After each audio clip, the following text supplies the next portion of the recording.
Hello, and welcome to some more Tinto maps. And, yeah, there's not a whole lot of countries in this one, it seems. But, yeah, we will get into it. I just want to first apologize for this video being a little bit late. Yesterday I was spending quite a lot of time in the hospital. Before anyone asks in the comments, everything's fine, nothing to worry about.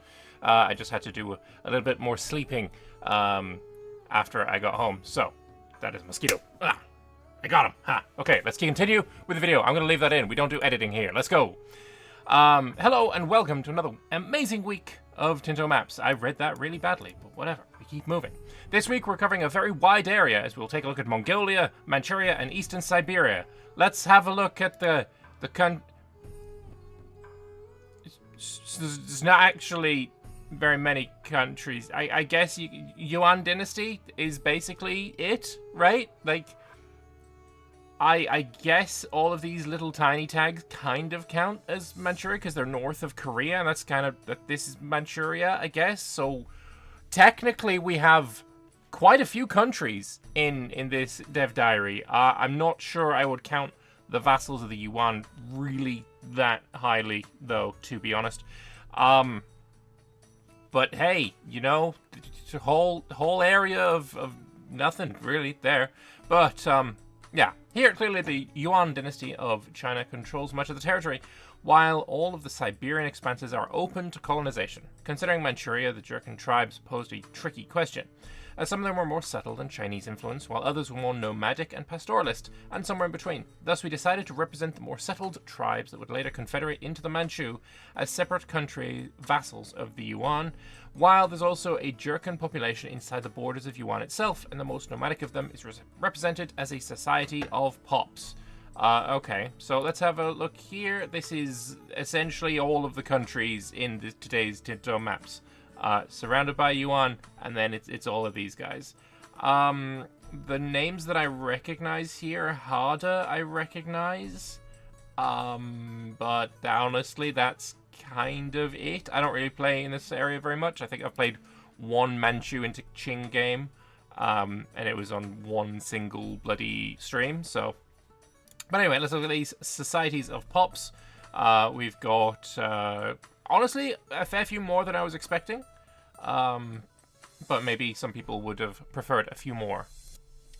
Alright, so moving on. Speaking of that, most of them are obviously concentrated in Manchuria and around the borders of the countries and coasts, while the more inhospitable places, further into Siberia and Kamchatka, are more sparsely populated and thus less organized. Dynasties of the Borgajin, and then all of these dudes having various dynasties there as well. Fair enough. As for locations, this actually, I'm very happy to see this. I'm not going to lie, I think this is a much better representation of Siberia rather than EU4's method of, here, have a colossal sized province times, 12. A huge province, huge province, huge province. Right now, instead, we've got some corridors, it seems like, and various areas of more concentrated, more localized land, right? I think this is way better. This keeps the granularity of the game at a relatively, consistent rate, while still showing the sparseness of this region. I think this is actually a really, really good representation. Yeah, you can see corridors here and there dotted around, and then, yeah, places where there are more population. I think this is fantastic. I'm not going to lie, this is a lot better than what I was expecting to see. Manchuria, of course, getting a lot more granularity than North, with very little in the way of wastelands. We still have a little bit of that stained glassness going on, but it doesn't look too bad here. It looks like maybe some of that has been reverted, which is kind of nice. Here as well, and I'm still in favor of these wastelands, I'm not gonna lie. I think they look really, really good. But things looking pretty good here, I would say. The wastelands here, I think these are corridors because there's no name on these, so I think those ones are definitely corridors. And then locations in between them, that works for me a lot. And then here, like this I think is fantastic. All right, I have no idea what this region is like in real life. like the most exposure I've had to this region of the world is when Top Gear drove across it. But that, I guess, probably doesn't count so much. But yeah, this is looking good. I think, oh yeah, we got a couple more here that I haven't looked at. And yeah, there's not much really I can really add to it. It looks good. Looks good. Getting a few more locations in there, and then down into Kuril? No, not Kurils. Those are islands. I can't remember what this peninsula is called, but anyway, peninsula as well. Cool.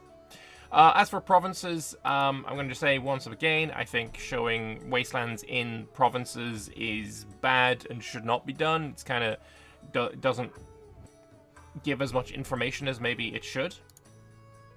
And then look at the smaller ones. Fair enough. As for areas, I think, again, Yenisei looks huge, but when you take into account all the actual locations, it just kinda isn't. Maybe in this kind of map mode and the one previous, these areas and regions, or provinces and areas, sorry, maybe they should have the wastelands shown, but in a lower kind of visibility, right? Have it be shown on this map mode, faded out underneath. Keep the name crossing over if you so desire, but just show that a lot of this is wasteland, because right now this area looks massive, but it just kinda isn't.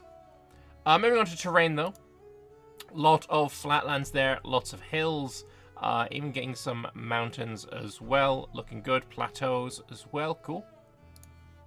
And then a lot of it is Arctic. We've got some continental in Manchuria, and then going into cold, arid as they go further south. I think this is like Mongolia area, right?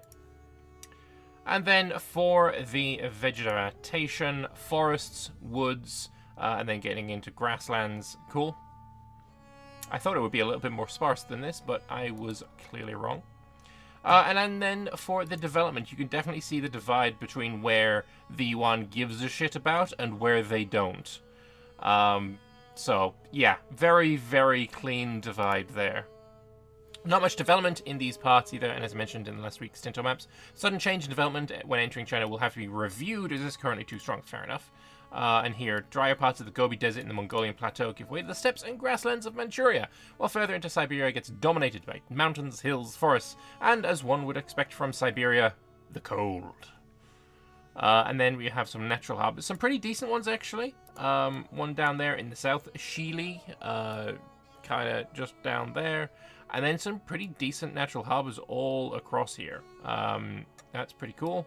And then some more up in the south, up in the north as well. Though I'd imagine these would get frozen over fairly regularly, so I'm not sure how much I would really buy that they are good natural harbors. But you know, maybe I'm reading too much into that, and natural harbors don't actually count for count the cold and the chance of being frozen over as to whether they are good natural harbors. All right. As for cultures, then, we'll move into this, and there is a lot more granularity in culture than I was expecting, and I am appreciating it. I think this is awesome. We have the Jurchen, which is going to be the one that most people, I would argue, are familiar with, other than Mongolian, of course. The Saka here, I'm pretty sure this is also a tag. Right at the start we saw them. No, they're not. They're a Society of Pops, my bad. Oirat there, the Uyghurs, some pretty recognizable names. There are many, many cultures. We can zoom in and see a few more of them. The Chukeli, I'm pretty sure they're a tag in EU4. Again, it's not really a region I play too heavily in. Memel, it's not a square, not interested. But yeah, no, this is looking really nice. I like seeing the cultures on the corridors as well. Just like a bit here, then blank, then a bit more, then blank. Yeah, that looks cool. Quite a varied cultural landscape, as these areas are populated by many different peoples, sometimes expanding through a wide area while others are more localized. On the other hand, the Mongolian plateau is very much dominated by Mongolian culture. As for religions, it's very diverse religion distribution as well, with Tengri shamanism and local variations of it, with the Tungustic shamanism in brown, Yukagir shamanism in light blue, and the Chukchi shamanism in purple. They're currently going through a review of all the religions of the world, defined as either animism or shamanism, so it's possible there are some changes in the distribution in the future. Although this is already more than what we had before, right? We had a situation before where shamanist was just on the map as work in progress, and now it looks like some of that progress has been made, the purple and the blue here, so, and a little bit of the brown as well. So that's fantastic, and I look forward to seeing more in the future as well, of course. Raw materials now, and we'll have a look and see. The instant thing you can see is lots of fur, also lots of gold. Lot of gold there. I think we can all agree that might be pretty tempting as a resource if you're looking to do some colonizing. I actually see tons of gold, wild game and fur, a little bit of lumber, some fish along. I assume these are rivers. I mean, I would hope they are rivers. I can't exactly think of what else they would be. Maybe lakes, but no, the rivers. But yeah, no, this is looking pretty nice. Found my medicaments. We can move on. And we can zoom in as well and look a little bit closer. Ivory there as well. This ivory is not mammoths. They're bloody extinct. They're extinct in 1337. This would be things like narwhal and bloody walrus. There we go, walrus. But there's quite a lot of it there, not gonna lie. Pretty huge amounts. Lots of fur and gold, as we said. And then moving into the more granular area, lots of livestock as well. Very marked distribution of resources, with Mongolia and Manchuria rich in livestock and horses, as one would expect from the horse lords. While the forests of Siberia are full of fur and wild game, and the northern coasts are a big source of ivory from the world-famous Arctic elephant herds, of course. Don't joke, people will trust you. People will legitimately trust you when you say this. They don't recognize that you're taking the piss out of people who ask if there are mammoths. God damn. However, the mountainous areas also include precious metals like gold and silver, so their colonization may thus prove to be quite beneficial. Another thing of note is that the fish can be found abundantly, not only along the coast, but along its major rivers crossing Siberia. Markets have been fixed. They have reverted back to the previous way of visualizing markets. Fantastic. This is much, much better to visualize. 100%. Love that. It's clear that the change we did to it was not in the good direction. Keep testing and trying things. It will probably not be the final view of it, but for now, we reverted back to this version that we think is clearer to present. Having said that, these areas with not much market presence, that with the markets of Karakoram and Ilanhala being the main ones, and the Chinese markets encroaching on the southern parts. Siberia doesn't have any markets of its own, so it's all currently no access. I think definitely there should be a way of saying zero access, because right now it looks like this has access and it looks like this has access, but it doesn't. At least with the previous, or the version they went to that was then rolled back on, that did have one advantage, as in it showed zero access, and this does not. So I hope they bring back a little bit more of that. But yeah, Beijing here, Liaoyang, Ilanhala, and Karakoram markets. The population. You really don't need to look more than just this, right? There is the Yuan, which we've seen has a crap ton of millions, and then there's all these little dudes right here. Crazy how this area spawned basically the next two empires ahead, right? Because after the Yuan, there's the Ming, and then after the Ming, there's the Qing. The Qing come from here. But anyway, closer look at all of the individual provinces. It's actually still quite a huge amount of population in the Yuan areas that are just outside these countries, right?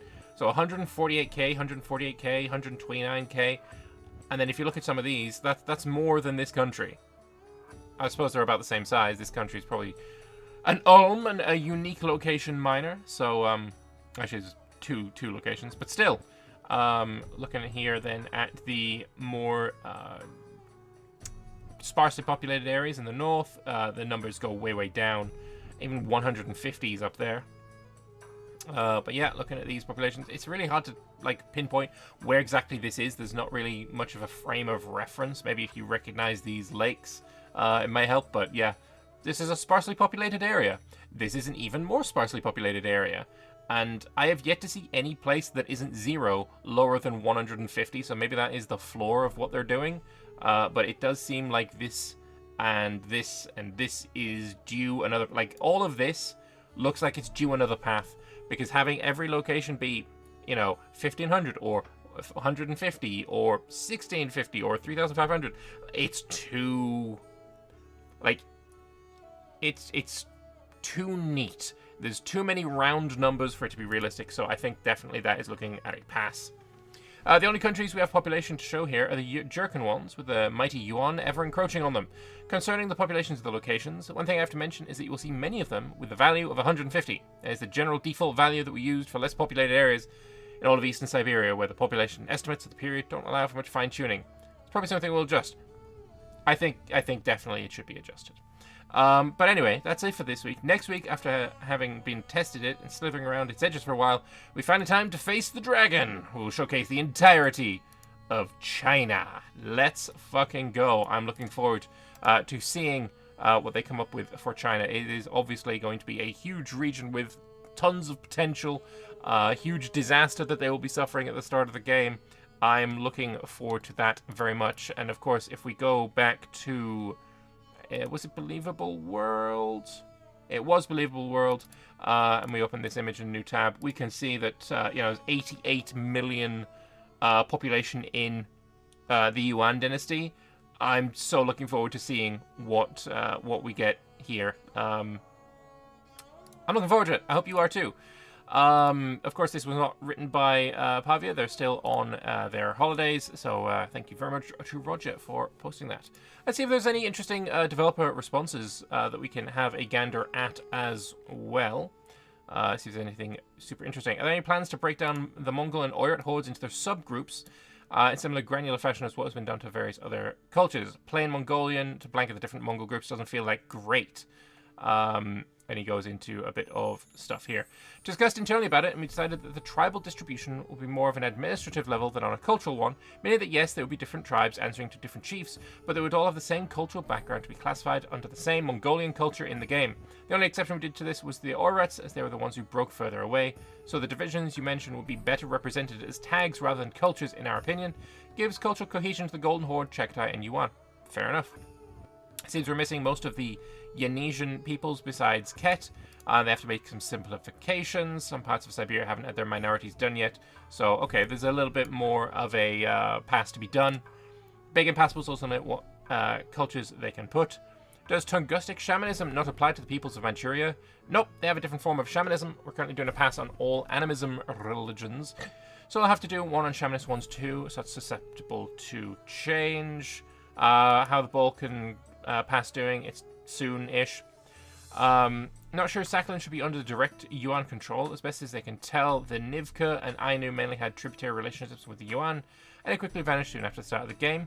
So Yuan launched invasions into Sakhalin, and it managed to subjugate the tribes. However, how much effective control they had there is clearly debatable, like in many other areas of the territory, but they claimed it belonged to themselves, so we added it as such, and the mechanics of the game will take care of the rest. Fair.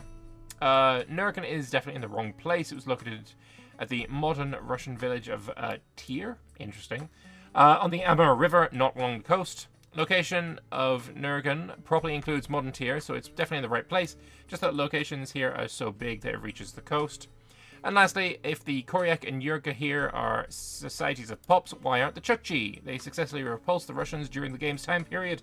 Seems like an obvious society of pops to me. Probably the Chukchi were not considered suitable for a SOP at the moment, but we can take another look at them. Fair enough.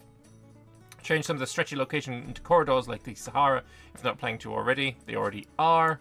Yeah, I noticed that. You should too, Baphomet Enjoyer. Anyway. Is there any content for Yuan if they lose control of the Imperial throne of the Chinese core lands? Yes. I'm pretty sure we already know that it's going to be a... It's not an international... Yeah, it is an international... Situation is the word I'm looking for. There is multiple countries involved. We've already learned a little bit about it. It was in the Situations Dev Diary. Where can we find that? International Organization? Was it in here? And Situation. Middle Kingdom? Yeah. I think this is it. And the tribute system and all of that. And there's going to be a... explosion. I'm pretty sure that was the one, right? Situation. No, here it is. And we see that there is a map of this. Exactly, this is what I'm looking for. We already know that there's content, because it's all bloody here. It's right here. This is the content. So, yes, there will definitely be content on that. Wouldn't it be better to call Great Yuan instead of the Yuan dynasty? Chinese empires get named dynasty, but that's completely scriptable, so easily changed if necessary. It could even be an option, game option. Wonder if you make similar cultures with similar colors. It can be confusing when similar colors are next to each other, so we try to avoid that. Makes sense. To think there are people who are still concerned about the lack of locations in China is kind of funny. I don't know why they would consider that. Why would they think of... I don't... Whatever. The Dower people are descendants of the Khitan and somewhat affiliated with the Liao. But why are they not in there? They're just not in the current plans. What's up with some of these locations in northern Siberia having, you know, based populations of 1,500, 3,500? It's estimated that a single hunter-gatherer in my home region of eastern Finland required an area of around 25 to 100 square kilometers for hunting and fishing.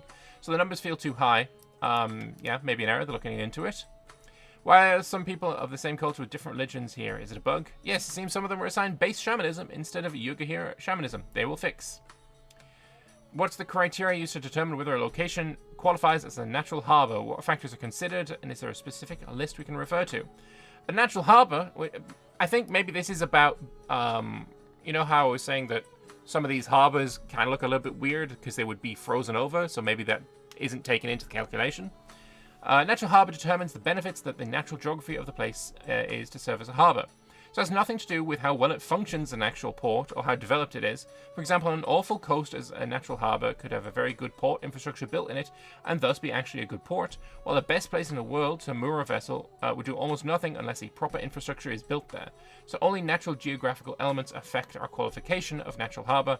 Things like steepness of the shore, the protection from the elements due to bays or nearby mountains. Again, like, if your port freezes over, I feel like this counts here. How strong's the current, etc. Okay. Does this mean there is a possibility for the further Northern Yuan explosion, spawning these various named Mongol and Oirat tribal tags? For example, the 4 Oirats to be released to form a confederation and all that. There's currently nothing scripted for that, but it's definitely doable, either by script or by natural game mechanics, although unless it's scripted, it won't take those specific names. What's the beige religion in East Siberia? It's Yupik shamanism. Can you give us various close-ups of the Sakhalin, Ezo, and Kurils? That will come in later Tinto maps. Okay, probably, I would imagine in the Japan map, probably. Anything else? Is it the right time for feedback with Hokkaido? That's probably Tinto maps for Japan. What's the greyish culture east of Chukchi? Could be Kerek or... Yep, I don't know how to pronounce this. And what is the cultural minority with the blue stripes in the jerkin? That is Korean. Final page. I see the Karkachin down there in the south of the culture map. Are they Karkachin Mongols or something else? Those are indeed Mongols. Location name changes they're going to look at. Some typos there. The events, someone forgot to add them. They'll fix them in post. Notice the Yupik on the corners of Chukchi Peninsula and Atu Island don't seem to have a religion. They're Yupik shamanism, just a very similar color to the background. Is the top of the map in the screenshots the edge of the map in the game, or can you sail through the Barents Sea to Novgorod? It's not navigable, thankfully. It was navigable in real life. Shouldn't be here. That makes sense. Yeah, no.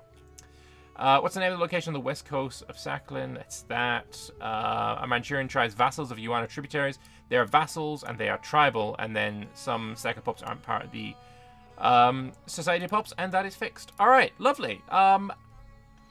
Honestly, when I first opened this dev diary and I saw this, I was like, oh, this is going to be a kind of a boring one. It's not going to be much here. Like, a lot of this is taken up by a whole host of literal nothingness. But honestly, I'm kind of fine with it now. I think it looks good.